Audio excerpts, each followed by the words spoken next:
Hello again, everyone, and welcome back to Reddit Aliens. I am John, and as always, thank you so much for being here. Good topic today. Let's go for it. Serious. People of Reddit, what's your most scary, disturbing, or creepy true story? Please remember to like, share, and subscribe. I didn't think I had anything really creepy to post about until I started reading through them and read something similar to an experience I had. It started around my sophomore year in high school. I began getting creepy texts and phone calls, but never really thought much of them, since in those days, prank calls were a common thing to do. The messages and calls would come in consistently for a few weeks, then would stop after a while. I honestly would forget they had ever happened until they'd start back up again. Around my junior year, the calls began getting creepier. They would call my house number along with my cell phone. This was around the time cell phones were starting to get popular, so while some of my older friends still had house numbers, it wasn't something I would give out to people anymore. When I started dating, they began calling my then boyfriend and would tell him awful things about me, and sometimes even know where I was at the time and ask him to question my whereabouts. It caused a lot of issues between us, but again, they would stop after a while, and apart from wondering who it could be, I never thought much of them again. Fast forward to college. I stopped talking to a lot of my friends from high school, even deleted old MySpace accounts, and cleared friends from Facebook because I wanted to have a fresh start. Was still dating the same guy, but really stopped having contact with most of the people I knew from high school. Halfway through my freshman year, the calls and text messages started again, this time with even more personal details about my life. Like always, right before I considered them serious enough to report, they would stop, and I would slowly forget they'd even happened. Sophomore year, I moved out of the dorms and into an apartment with 3 girls I'd met the year before. One night, I started getting the usual texts again, but this time they were threatening to Photoshop nude pictures of me to send out to people I knew. I tried ignoring them, but the texts wouldn't stop. I would block one number, and they would come in from a different number almost immediately. I got really creeped out and decided to change my number the next day. At this point, I was not sure who it could be, but I had become paranoid and stopped trusting anyone except my boyfriend. I isolated myself from friends and began going into a depression. I sometimes was sure it was so-and-so from high school, but could never come up with proof of anything. Fast forward a few months, and I'm at a concert with my boyfriend. He got drunk that night, and we'd gotten into a huge fight over it. I was home with my parents that weekend and got home around midnight. Around 2 a.m., the calls to my house phone started coming in. Yes, we still had a landline. One after another, we were getting calls from men asking for my sexual services. We tried blocking calls, but like before, it was just different numbers, one after another. Finally, we just unplugged the phone. The next morning, I had to explain to my parents what had been going on for years, and together we made a report and changed our landline number. Turns out, someone had put my phone number on Craigslist and listed me as a prostitute.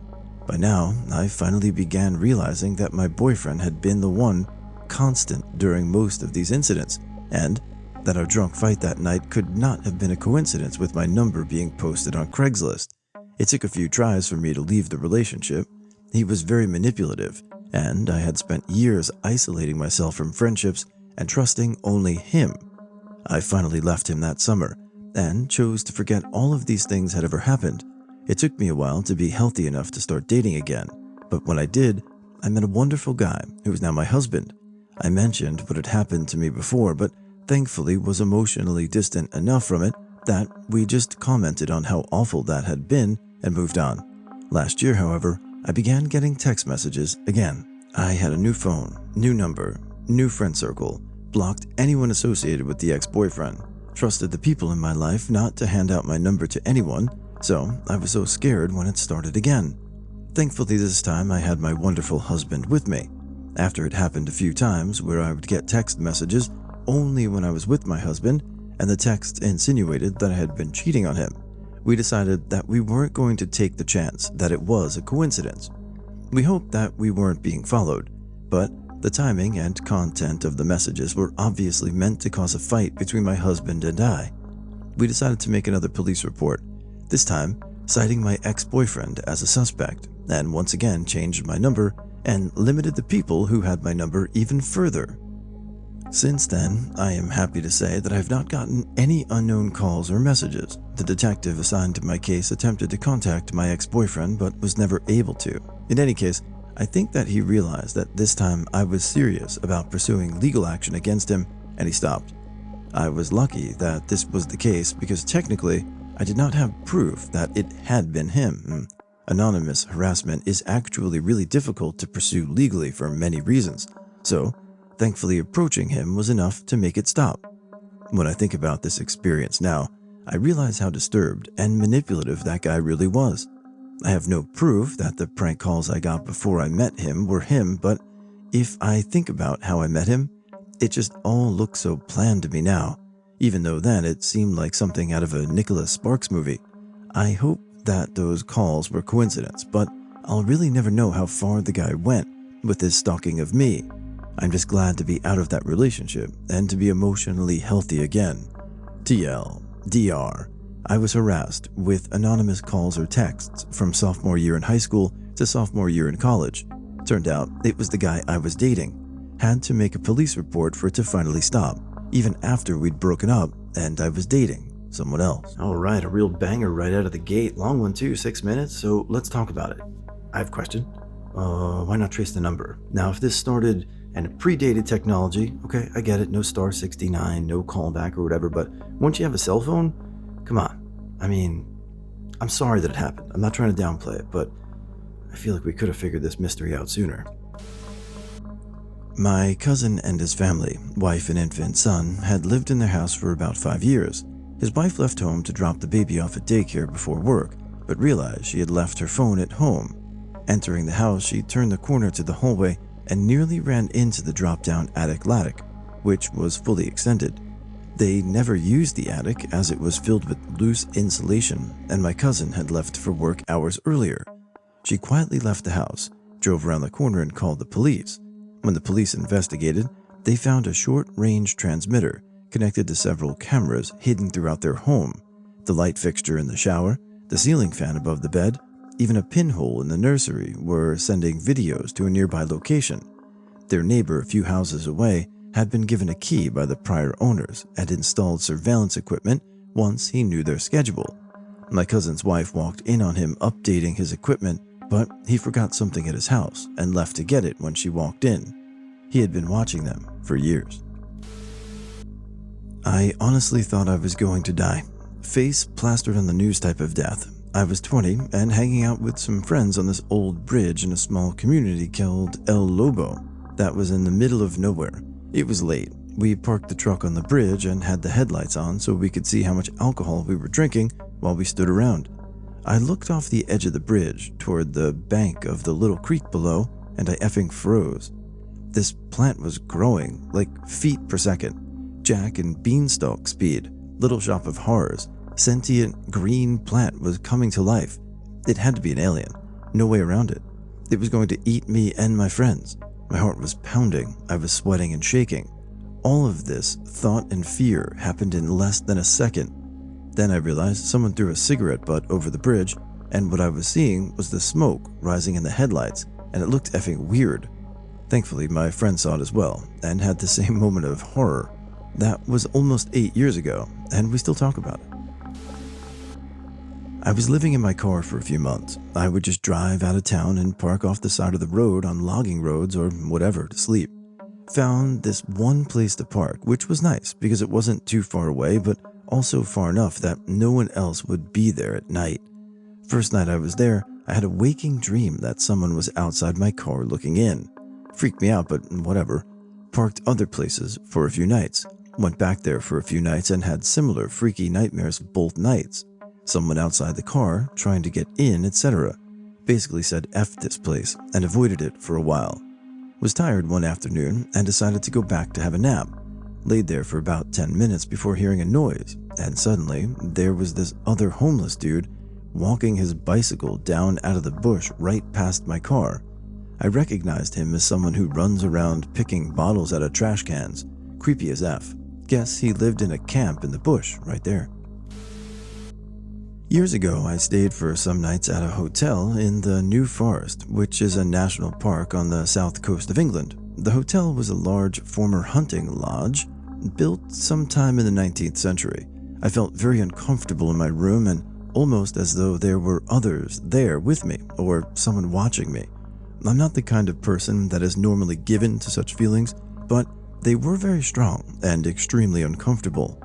I was with a large group staying there and speaking to others after the first night.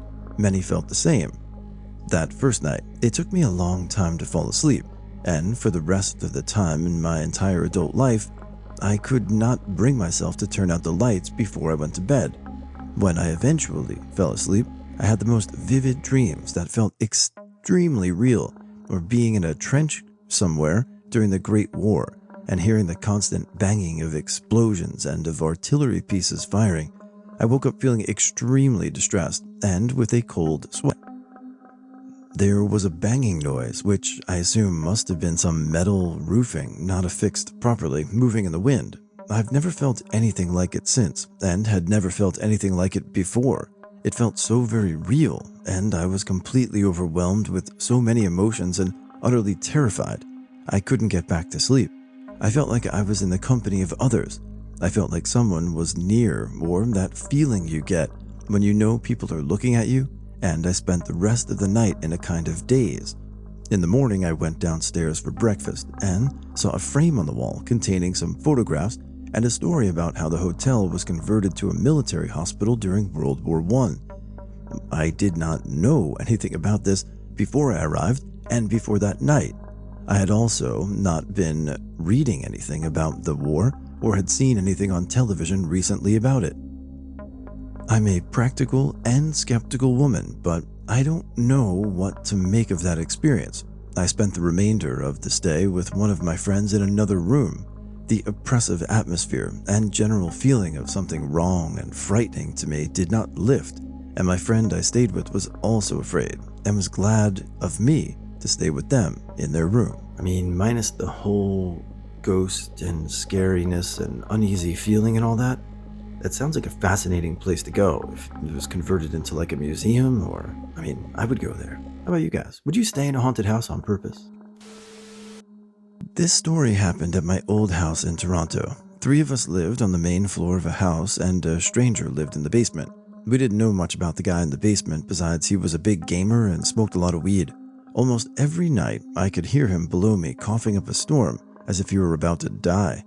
I would hear this quiet often, and I began to realize this wasn't really directly below my room. He appeared to be coughing in a room under our garage. Sure enough, my roommate and I went to the garage and jumped up and down and could hear the hollow room below us. Eventually, this guy decided to move out, and we were able to move our friend into the basement. It would be our first time down there, and I was excited to see this weird room under the garage. Our friend took us into the laundry room, which was under my room, where we discovered a creepy little red door that led to a cement room filled with trash and old furniture. It was basically a dungeon. This is where he smokes weed every day? It was full of mold and seemed dangerous to breathe in the air, not the exciting room we had hoped for. Our friend didn't understand our need to see the weird room because he was pissed off at the state of the apartment. I was surprised since it appeared the other guy moved out and our friend moved in right after a day. Not much time to clean, but then my friend told me the guy had been gone for 2 weeks already and nobody cleaned it. I thought about this for a moment and immediately got a cold chill down my back.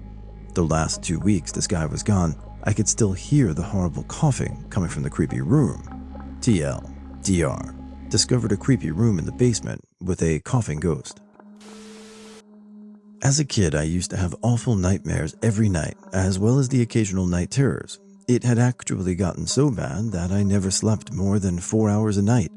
I think it was thanks to a mixture of the sleep deprivation and general paranoia that I began seeing things out of the corner of my eyes, and usually there'd be nothing there when I took a double take.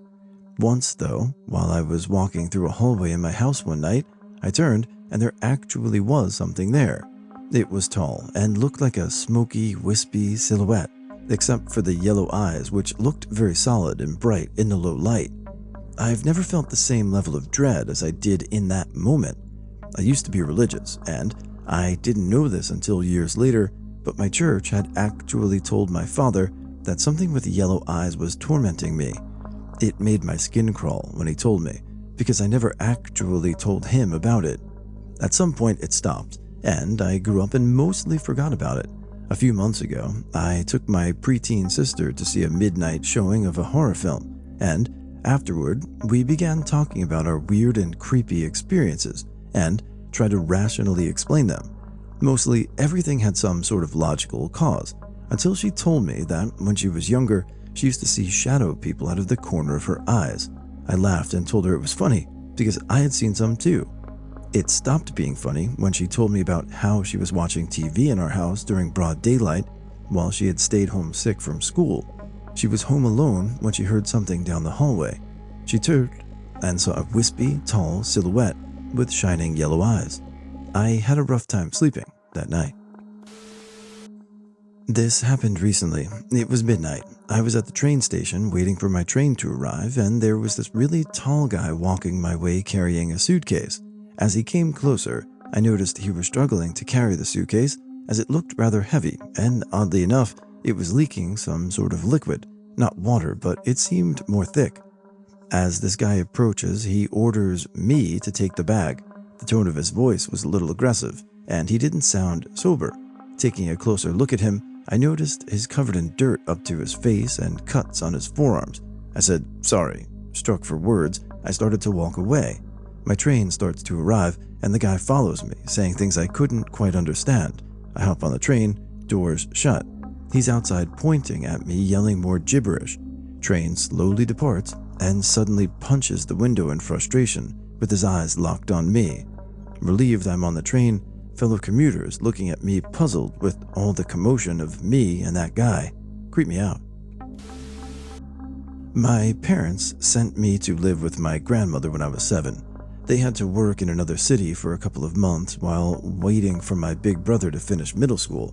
I was ecstatic to live at my grandma's since she would spoil the hell out of me. She lived in a 2-bedroom house with 4 of my aunts and my uncle. However, 3 of my aunts and me slept piled into one bedroom, while my uncle and grandma slept in the living room. The reason? One of my aunts was schizophrenic and had a whole bedroom to herself. My aunt had been crazy for years. My grandma wasn't the best making her take her pills, and she would spend hours talking to herself and drawing with crayons on the wall. Looking back, it's creepy as hell, but as a child, I was having a blast living in a house where I was the most sane person around. This ended rather abruptly when I woke up with my crazy aunt pointing some scissors at my neck. The most plausible story is that she wanted to cut one of my hair strands, as she had picked this habit of cutting hair for a couple of months. However, we never knew for sure. Almost immediately, my parents picked me up and moved to a very old house where earthworms came out of the toilet and the shower drain at night. As a child, I thought I had woken to a living nightmare. It's interesting how your perspective changes as life slowly teaches you lessons. So yeah, that probably as a 7-year-old sound like the best time ever. But, scissors, neck, head, not good. I was at my mother's funeral sitting down while somebody was giving a eulogy. All of a sudden, it got cold and I turned to see a bunch of leaves flying around my mother's urn. Later that night, my dad and I were driving back to the hotel we were staying at. On the way, I just felt nothing but chills going down my spine. We arrived at the hotel, and when I got into the room, I went over to shut the window shades, but something caught my eye, and I looked down at the parking lot down below. It was a faint white figure that looked very much like my mom, and it just smiled and vanished. My best friend, her boyfriend, and I were out camping in Sumter National Forest one night. It was raining, and we were the only campers out there. We decided to sleep in the SUV. I read a bit of scary stories to tell in the dark until we decided to go to sleep. It was around midnight. The sound the rain was making outside sounded like footsteps. We were all pretty jumpy, and I was convinced I could hear someone outside. We turned on the headlights, and I saw something move in the trees to the right of the car. James got out and took a flashlight to go look.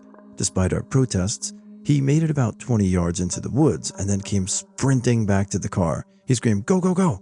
We booked it out of there just in time to see a figure bursting out of the tree line. James said it looked like a man covered in filthy rags, but his face was all messed up. When James pointed the flashlight at him, the man looked up and started running at him. We ended up parking in a Piggly Wiggly parking lot for the rest of the night. I'd been living in my first apartment alone for maybe 2 weeks. It was a basement apartment, which meant cheap. And the windows were right at ground level, so you could see legs and shoes walk by. There were 2 bedrooms. I slept in one with the blinds closed, but the other room's windows had some water damage, so I kept the blinds all the way up to let it dry out before maintenance came. That room had nothing in it but spare boxes for moving in. One night, I was asleep and then suddenly completely awake and alert, every fiber of my being suddenly on edge. I looked at my phone and saw it was around 4 p.m.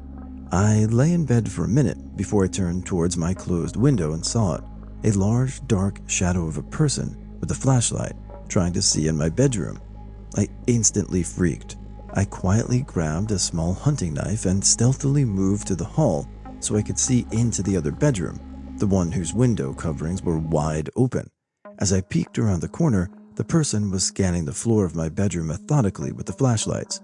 They were big, had on heavy boots and keys that jingled.